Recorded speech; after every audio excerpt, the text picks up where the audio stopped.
This is section 4.5, part A, graphing other trigonometric functions.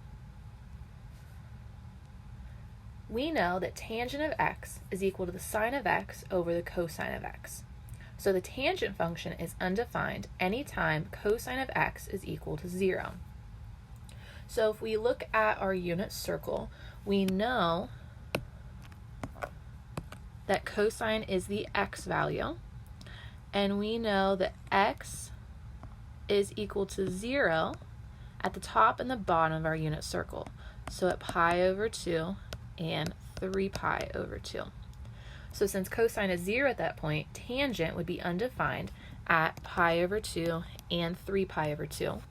And it will also be undefined anytime we are coterminal with those points. So this is happening every pi away from that. So negative pi over 2, negative 3 pi over 2, and it would continue on going out. Our general form of our tangent equation is the same as sine and cosine. It's y is equal to a times the tangent of bx plus c plus d, where a, instead of our amplitude, is going to be our vertical stretch or compression. Because tangent repeats every pi instead of every 2 pi, where our period will be pi over the absolute value of b. Our phase shift is just the c, and the d value is your vertical shift.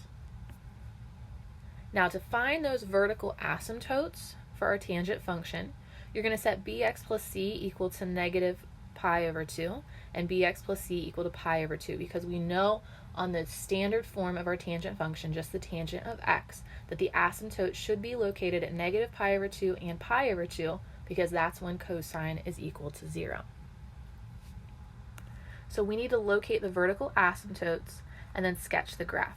We have the equation of y is equal to tangent of 2x. Now, the a value is what's in front of tangent, the b value is what's in front of x, and the c value is whatever is added or subtracted to that x value. So we know that a is equal to 1, b is equal to 2, and c is equal to 0.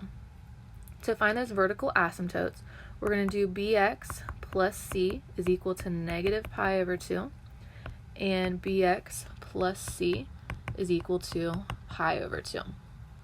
We know our b value is 2. We know that we don't have a c value.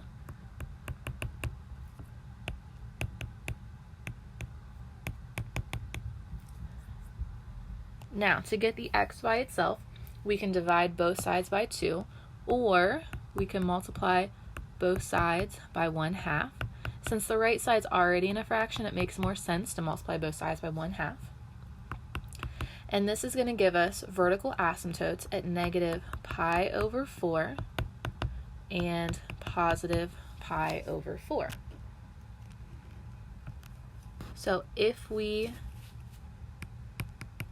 now make a scale, this is going to be 2 pi over 4, or we can write that as pi over 2. This is 3 pi over 4.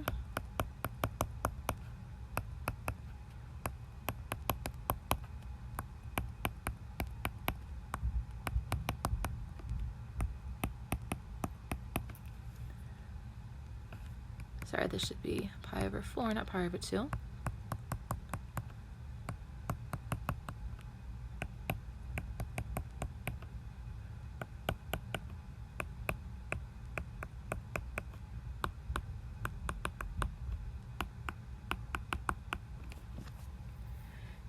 Now, we know we're going to have vertical asymptotes at negative pi over 4 and pi over 4. And whatever the interval is between those two is how far it'll go until you're next. So these are pi over 2 away. So if we go another pi over 2 away, we'll have another vertical asymptote.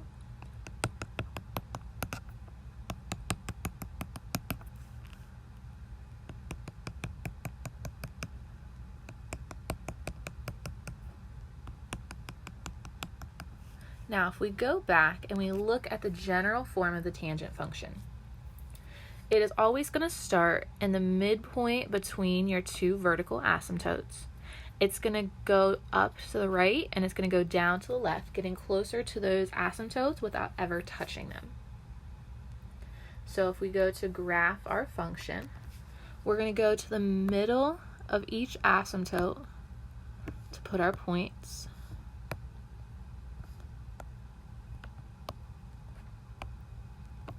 And we're going to go up to the right and down to the left. We're going to get them close to our asymptotes without ever touching those lines.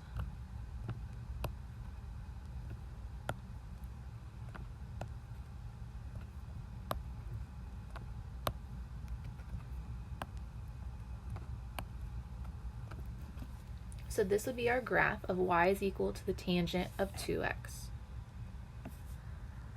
Again, we need to locate the vertical asymptotes and then sketch a graph. Now we can rewrite this as y is equal to negative tangent of 1/2 x. Our a value is then -1, our b value is 1/2, and our c value once again is 0. So to find those vertical asymptotes, remember it's going to equal -pi/2 and pi/2. We know our b value is 1/2. We have no c value.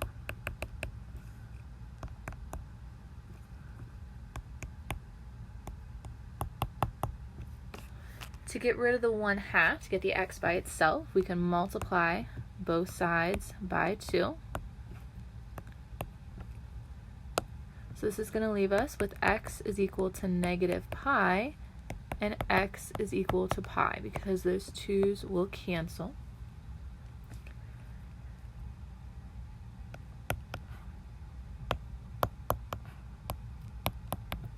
So then we need to scale our graph.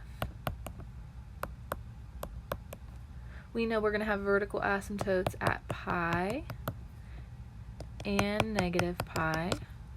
So if we look, these are 2 pi away from each other.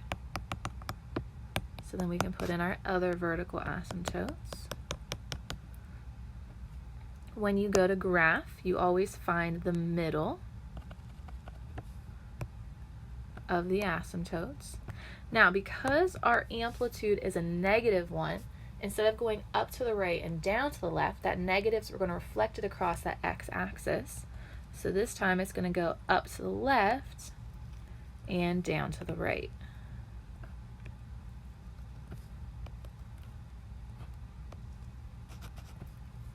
So this will be our graph of y equals negative tangent of x/2, or y is equal to negative tangent of 1/2 x.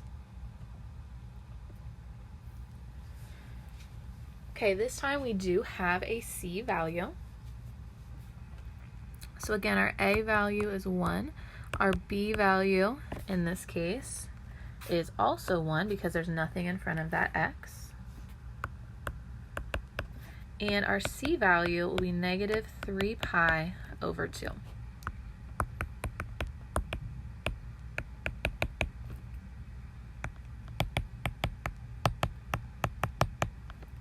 So our b value we said is 1, so we can just write that as x minus 3 pi/2.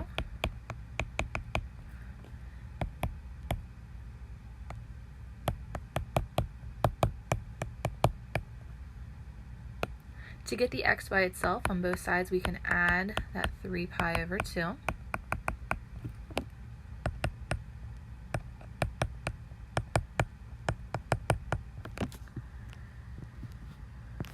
So negative pi/2 plus 3 pi/2 will leave us with x is equal to 2 pi/2, or we can simplify that to just be pi. Pi/2 plus 3 pi/2 will give us 4 pi/2, or we can just simplify that to be 2 pi. Again, we need to scale our graph.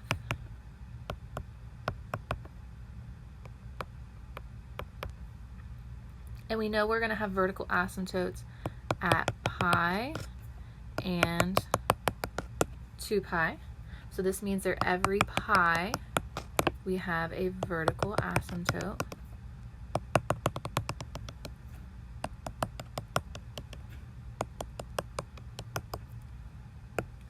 we're going to find the middle of each of those vertical asymptotes.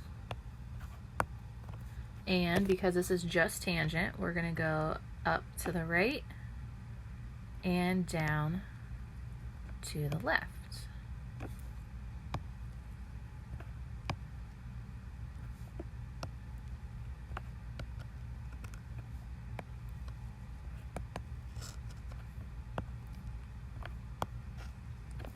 So this is our graph for y is equal to the tangent of x minus 3 pi over 2. Now cotangent is the reciprocal of tangent, so it is cosine over sine. So instead of going up to the right and down to the left, because it is the reciprocal, we are going to flip it, and it's going to go up to the left and down to the right. And also because it's the reciprocal, now we care about where sine is equal to 0. Now remember, sine is the y coordinate, so on your unit circle, y is equal to 0 at the 2 points farthest out on the x-axis. And this is going to be at 0 radians and at pi radians. So this time, to find our asymptotes, we're going to set bx plus c equal to 0 and bx plus c equal to pi to find where our vertical asymptotes will be located. Once again, cotangent is just the reciprocal of tangent, so it repeats itself every pi unit. So to find the period, you can just do pi over the absolute value of b. So let's locate the vertical asymptotes and sketch the graph of y equals the cotangent of x over 3. You can rewrite that, if you need to, as cotangent of 1/3 x. So our a value is 1, our b value is 1/3, and our c value is 0. Again, because this is cotangent, our equations are going to be different because now we care about where sine is equal to 0. So this is going to be at 0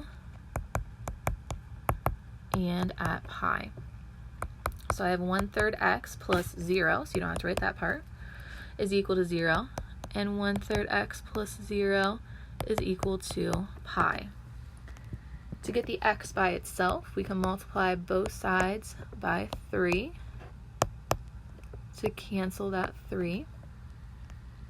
And we're going to get x is equal to 0 and x is equal to 3 pi. So we're going to scale again.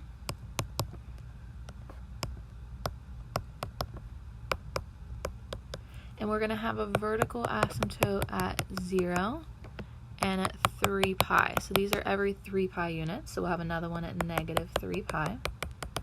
Just like with tangent, you're going to find the middle of your vertical asymptotes. And for cotangent, you are going to go up to the left and down to the right. So this would be the graph of y equals cotangent of x over 3, or y is equal to the cotangent of 1/3 x.